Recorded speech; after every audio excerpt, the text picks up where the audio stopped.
molto vicino, vedete, è contemporanea per un certo periodo di Galileo, e lui aveva capito che qualcosa non funzionava nel sistema tolemaico, aveva pensato a una terra ferma al centro dell'universo, attorno al quale girava la Luna, girava il Sole, però il Sole era il centro di movimento di tutti i pianeti. Praticamente è un sistema che, fatto salvo la terraferma, è già quasi il nostro sistema solare, quello di Copernico.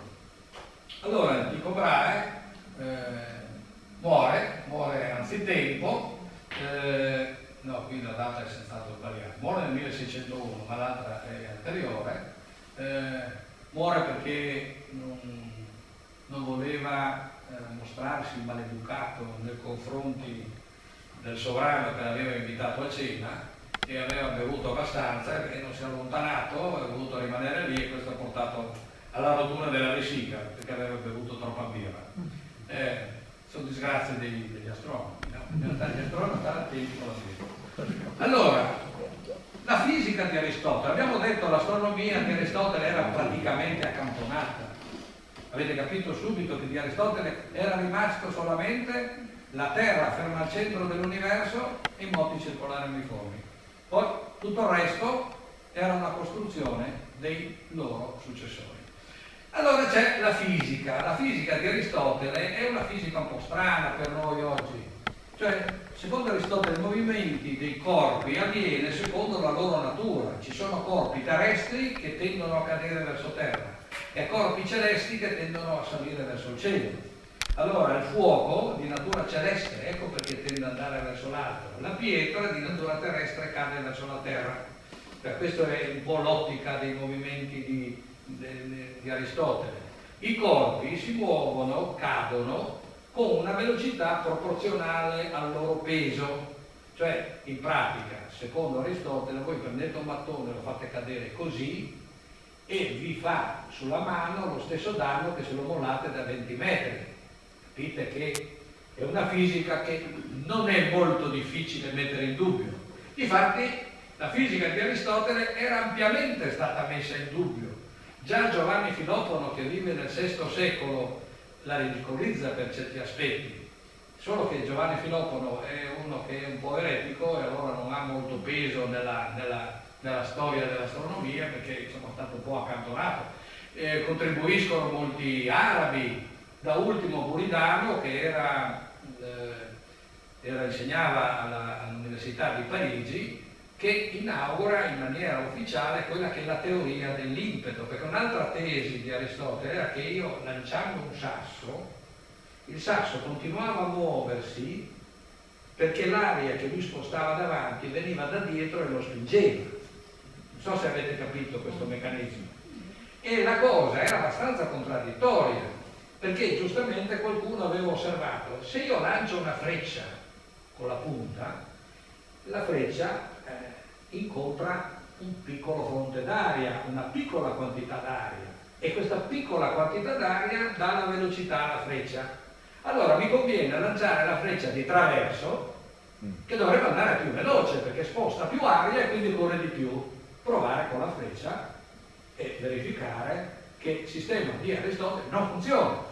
Allora invece il sistema dell'impeto era questo, era un po' la premessa di quello che noi oggi chiamiamo il principio di inerzia. Cioè un corpo, una volta lanciato, conserva in sé una certa energia per cui continua nel suo movimento e cade perché c'è una forza che lo tira verso terra, e anche perché rallenta per effetto della resistenza del mezzo. Quindi se io lancio un sasso, che so, da 10.000 metri, non è che scende giù a velocità accelerata veramente. C'è un certo momento che raggiunge una velocità di crociera tra l'accelerazione e la resistenza dell'aria, che elimina ogni possibilità di aumento, però la velocità che assume è molto di più di quella che aveva all'inizio. Il concetto di accelerazione era del tutto estraneo alla teoria della fisica aristotelica. Allora, cosa rimane di tutto Aristotele alla fine? Perché ecco perché vi dicevo dell'ipse dissi. L'ipse dissi non esiste, è una fiaba che ogni verità fisica fosse riferita a Aristotele. Aristotele era stato abbondantemente demolito. C'è un ipse dixit legato a principi astronomici aristotelici, quelli che abbiamo visto, e all'interpretazione della Bibbia. E qui è la catastrofe. Perché qual è la catastrofe?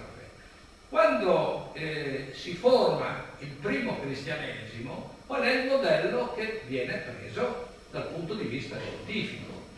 Allora, questi greci, perché la maggior parte delle nuove comunità cristiane sono di origine greca, non sono ebrei convertiti, perché se voi ricordate c'è una prima guerra nel 70 d.C. e un'altra nel 133-134 che praticamente distrugge la comunità di Gerusalemme, e distruggendo questa comunità distrugge anche la comunità di ebrei convertiti.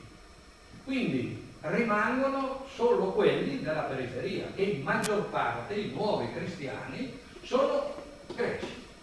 Sono greci che a questo punto, per zelo religioso, vedono la Bibbia come strumento di conoscenza anche scientifica. Allora, questo discorso della lettura letterale della Bibbia è quello che in termini moderni noi chiamiamo fondamentalismo. E la Chiesa era fondamentalista. Cioè, è inutile usare altre parole. La lettura acritica del testo biblico è come oggi tante volte sentiamo la lettura acritica del Corano, che sentiamo tutti i giorni di quelli che sono i fondamentalisti islamici, fondamentalisti di un'altra religione, ma pur sempre fondamentalisti. Quindi nessuna novità sull'orizzonte. Allora, la Bibbia è un libro di scienza? Questo è il discorso che noi dobbiamo capire per capire poi la conseguenza che ha tutto questo nella vita di Galileo.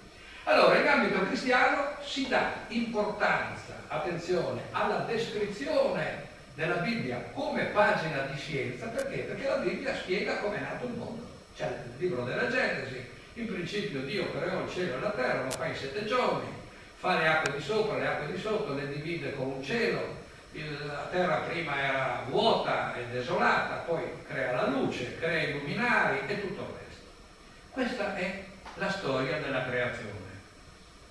In ambito ebraico questo non è vero, cioè questa descrizione non corrisponde. Perché l'ambito ebraico non ha questa lettura della Bibbia? Vedete, ci sono due culture che entrambe partono dallo stesso testo, ma in qualche modo si separano. Cultori di astronomia, anzi hanno visto sempre l'astronomia come qualcosa da tenersi lontano, perché era la scienza dei babilonesi, loro persecutori. Quindi la Bibbia è ben lontana da essere letta da loro come uno strumento di scienza, soprattutto astronomica. Allora, mentre la Chiesa dà maggiore rilevanza all'aspetto accadico, che vuol dire in ebraico narrazione e quindi descrizione vera del mondo, per gli ebrei è un testo alachico. La parola alakha in ebraico vuol dire camminare, procedere, cioè è un insegnamento di tipo normativo, e quindi per loro tutti quei racconti che sono nella Bibbia non vanno interpretati dal punto di vista descrittivo, ma bisogna interpretarli per ricavare degli insegnamenti su come comportarsi per avere la salvezza. Mi spiego? Sono due modi completamente diversi di leggere lo stesso testo, e di conseguenza la visione che ne ha la Chiesa